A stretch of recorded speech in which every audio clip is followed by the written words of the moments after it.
And then, okay, I turned 9 years old, and a friend of mine in school, Norman, the tough guy at school, he was always beating us all up. He was playing electric guitar. And I thought, oh, this is great. I love it. And he showed me in his house once, oh, this electric guitar. It was so cool. It was what Elvis Presley. I'm born in 1950, so this would have been 1959.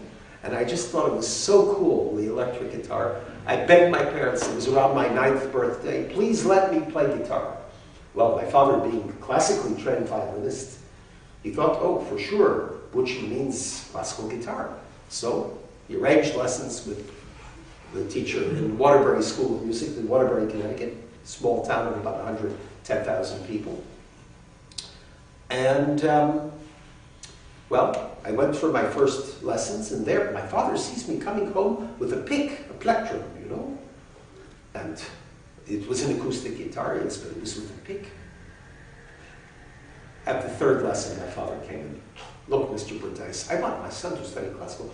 Oh, Mr. Weiss, I'm more than happy. In 10 years teaching in this school, no parent ever came in to ask that their child would study classical music. And he was very tall, I remember. He took the guitar in his hands. He started playing some Aguado Etude or Fernando Sor, I don't know what it was. And I was entranced.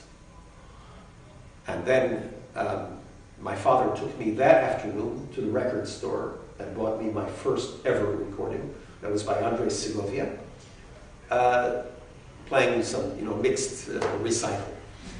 And when I brought it home, that changed my life totally, because I was immediately drawn in to this beautiful music, so beautifully played. I don't know if any of you know the playing of Andrés Segovia on guitar, but it's absolutely inimitable.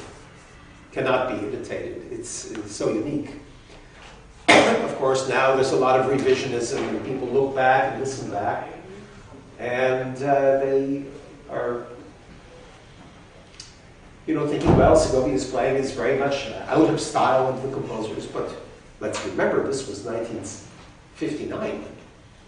And yes, well, ideas have developed since then. But even now, when I go back and I listen to Segovia's playing, even on things that have changed greatly in style, like Renaissance music, yes, he's inventing his own chords, it's true, but his rhythmic and harmonic tension and everything is so perfectly balanced. There's an incredible sense of proportion and uniqueness in his playing. So I listened to that recording, must have been about 10 times that one day, and it totally changed me. And after I was playing guitar, only about 3 months, the teacher was saying to the other teachers, come listen to this kid. He's playing such difficult pieces and so well. Listen, it can take people 3, 4, 5 years to reach that level. This kid has reached after a few months. So then I remember I was so entranced. Then he had to leave. He had a divorce problem. And he had to go running away to Florida. I don't know why. Maybe he wasn't paying the alimony. He went and he left his 18-year-old student, Dave, in charge of me. I was quite happy with this young man who seemed very happy to teach me and thought I was learning a lot. And my father wasn't so happy. As it happened, on April 18th, 1960, Segovia came to Watertown, Connecticut, and played a concert in Taft School, which was a well-known boys' school. Like President Kennedy went to Choate over in Massachusetts. Well, this is the same kind of school. It had a beautiful concert hall. Over the years, I heard Segovia there. I heard Rafael Puyana, the Spanish harpsichordist. I heard Elizabeth Schwarzkopf singing, Juilliard String Quartet. They had a fantastic concert series. Well, Segovia played. My father brought me at the pause, at the intervalle, to meet Segovia. He didn't know that you don't go to great artists in the pause. And disturbed him, but he told Segovia the whole story. Segovia was a great gentleman. He listened. He never told my father, please, Mr. Weiss, this is pause. So then he gave my father his telephone number. I should call him, and my father should call him, and I should play for him soon.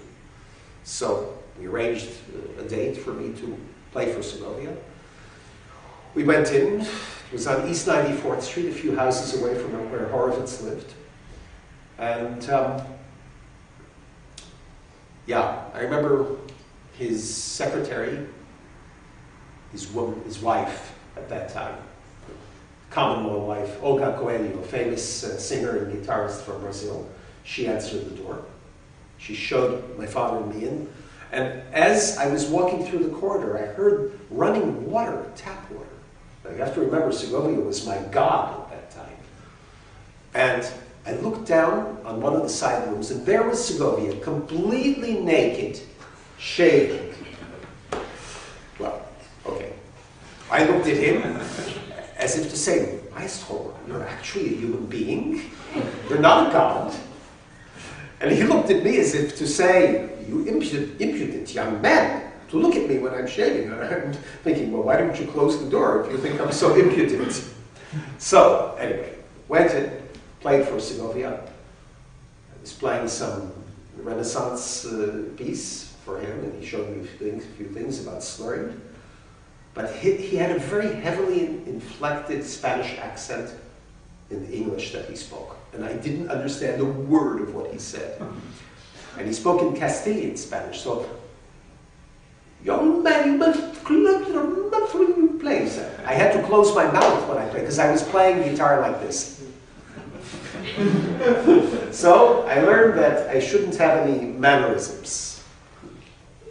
Okay. Well, he and Olga were arguing over who I should study with. Oh, you should study. Segovia said he should study with one of my students, a Mexican guitarist, Gustavo Lopez, in New York City. And my father was to bring me back and forth every week for lessons. It was about a 2-hour drive each way. And then Olga said, well, Segovia said he should also study with Alirio Diaz, a very wonderful Venezuelan guitarist. Whenever Alirio was in town, of course, Segovia himself wouldn't teach a 10-year-old boy, who hardly knew how to play it. So then I did study with Gustavo. But at that first session, Segovia told Alan has to study piano to learn theory and harmony. So I started then again with Ava, finally at age 10, which is pretty late, as we know. And I kept on with guitar until I was 12. And then for some reason, I got very fed up with the guitar. And the limited repertoire. I was already playing very difficult pieces when I was 12, pieces by Castelnuovo Tedesco, Sonata, Homage to Boccherini. I was almost at level to play Bach Chopin by that point. And I fell so much in love with the piano repertoire. We're buying, again, recordings by, say, Serkin playing Diabelli Variations, Richter playing Brahms D-flat, Serkin with Ormady playing Brahms D minor, Richter playing Mussorgsky Pictures. And, well, of course, then I kind of fell out of love with the guitar and eventually stopped. My dad was very angry at me. He didn't want to let me stop. But finally he realized, well, you can't force a kid to play what he doesn't want to do. So that's my story with starting music.